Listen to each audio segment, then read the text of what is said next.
Hi everyone, Scott Lewis here for Wirefly. Today I'm here to bring you a cell phone schmackdown between the very popular Samsung Galaxy S3 and the Google Nexus 4. Now both of these phones are for T-Mobile. Now they both have international versions that are available that might have some slight spec differences and software differences, but these are the T-Mobile editions for the Galaxy S3 and the Nexus 4, so let's go ahead and dig into our schmackdown today with round 1, the design round. As we go through the design round, you'll notice that there's not a huge difference between the two phones, and some things are actually going to come down to personal preference. So let's go ahead and start off with the displays. The Galaxy S3 has a 4.8-inch diagonal LCD display, where the Nexus 4 has a 4.7-inch LCD display. Screen resolution on the S3 is 720 by 1280, which gives it 306 pixels per inch for pixel density, while the Nexus 4 has 769 by 1280 screen resolution, which gives it a pixel density of 318 pixels per inch. The display stats are very similar, and to me, I really can't tell the difference between the Galaxy S3 and the Nexus 4 displays. I think they're both very crisp and very clear, and are very good high-quality displays. Now the S3 has a removable 2,100 mAh battery, so you can peel off the back cover here. And this is the removable battery for the Galaxy S3. Like I said, 2,100 mAh. That is good for 15 hours of talk time and 8.3 days of standby time. While the Nexus 4 has an integrated battery, so you can't pull off the back cover, which is actually a piece of glass on the Nexus 4. It is also a 2,100 mAh battery, and it's good for 12 hours of talk time and 10.4 days of standby time. Now the integrated battery design doesn't mean the battery can never be replaced, but it's not something the average consumer can do on their own. It would be something that you would need to take your phone in and have it professionally serviced. So even though they're the same milliamp hours, the S3 would have a slight advantage because you can actually remove the battery and replace it on your own. So looking at all the design aspects of the phones, I'm going to go ahead and award the S3 the winner for round 1. I like the replaceable battery, the slightly larger display, and it has a really nice feel in your hand. And not having to worry about glass in the front and the back breaking like I would on the Nexus 4 gives the S3 a slight advantage and a win for round 1. So let's go ahead and move on to round 2 now. Round 2 is going to be about specs and benchmarks between the two phones. I did some benchmark testing before we did the video here, and I was a little surprised at the results, so let's see if we get the same results from the benchmark tests that we do here on the video. Before we get into the benchmarks, let's go ahead and cover the specs so you know what we're going to be comparing.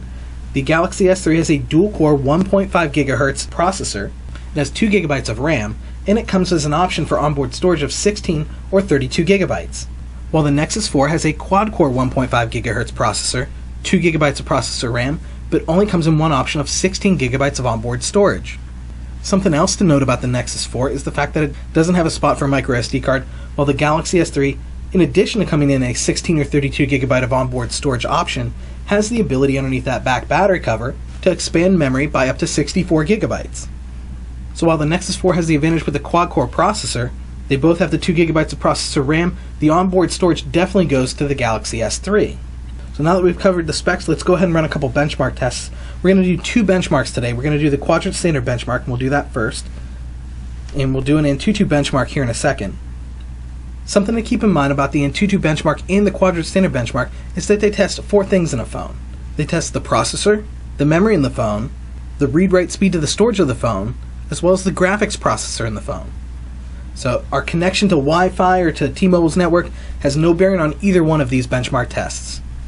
So I'm going to turn the camera off for a second and I'll pick it up at the end of the Quadrant Standard benchmark. So both the Galaxy S3 and the Nexus 4 have finished off the Quadrant Standard benchmark. Let's go ahead and take a look at the scores.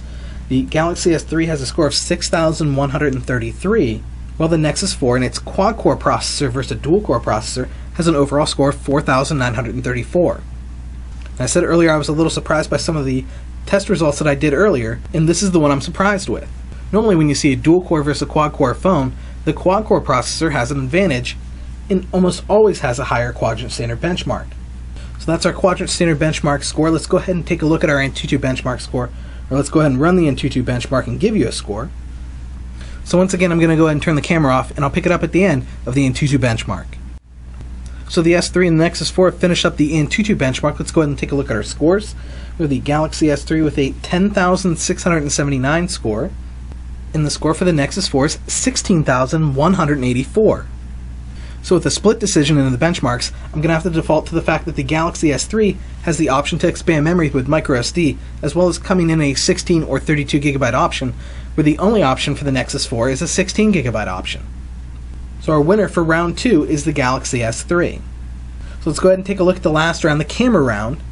I was very impressed with both of these cameras. I'm going to show you some sample photos real quick, but let's cover the specs real quick. Both phones have front-facing cameras, and the Galaxy S3 has a 1.9 megapixel front-facing camera, where the Nexus 4 has a 1.3 megapixel front-facing camera. Now the rear-facing cameras on both of the phones, they're 8 megapixel cameras, as well as having LED flashes, so they both have very similar setups, and you would expect both phones to act pretty similar, and they do. They both take great photos, and I was very impressed with the navigation through all the camera settings and all the different options that they had on the display while you were trying to take a photo. So now let's go ahead and take a look at the sample photos that I took with the Galaxy S3 and the Nexus 4. Our first example is a picture right outside the Wirefly building here. I thought it was a nice contrast between the red and the silver in the fire hydrant and the browns and the greens in the grass. Now as you can see, both pictures came out really well. Both are HDR photos, so they're the high definition resolution photos that the cameras have the option to take. One thing that I noticed while taking HDR photos with both of the phones is that the Nexus 4 will only take an HDR photo and store one photo in your gallery, while the Galaxy S3 actually takes two photos. It takes the HDR as well as a standard definition. Now that could be a good thing or bad thing. You are taking up a lot of storage space with two photos, but it does give you the option to choose which one you like better. Now our next example is a picture that I took right outside, still the Wirefly building here, and there's a little pond with a fountain in it. There were some geese flying around there. I thought it took a really nice picture, nice bright blue sky. I will say that the Nexus 4 is slightly darker than the Galaxy S3 in the sky color. While I like the darker, richer blue that's in the Nexus 4's picture, the Galaxy S3's lighter, whiter blue is more accurate to what the sky actually was. The next photo example that I'm going to show you is a Photosphere picture that I took with the Nexus 4.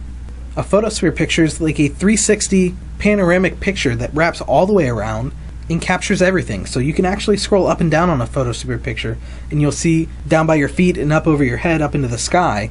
So you can capture the whole environment, so you can share everything that's going on around you. Now right now the S3 does not have this option, but from what I've heard, Android 4.2 will have the Photosphere option. So when the Galaxy S3 does get that software update, the Photosphere option should be on there.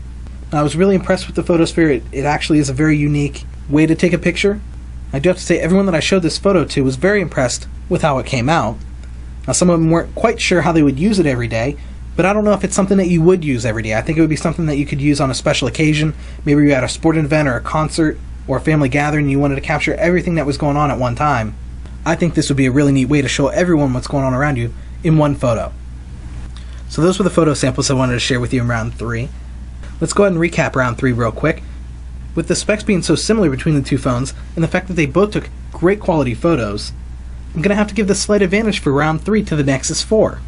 I thought the Photosphere option on the Nexus 4 was great, and gives it a slight advantage over the S3 right now, even though I understand that the S3 should get that same option with the next Android update that it gets. Even though round 3 went to the Nexus 4, our overall win for today goes to the Galaxy S3 for winning the design round and the spec round. Now, if you're looking for a great deal on the S3 or the Nexus 4, make sure to check out Wirefly.com. We have some of the best prices on the internet. So that wraps up our Schmackdown for today. My name's Scott Lewis for Wirefly. Thanks for watching.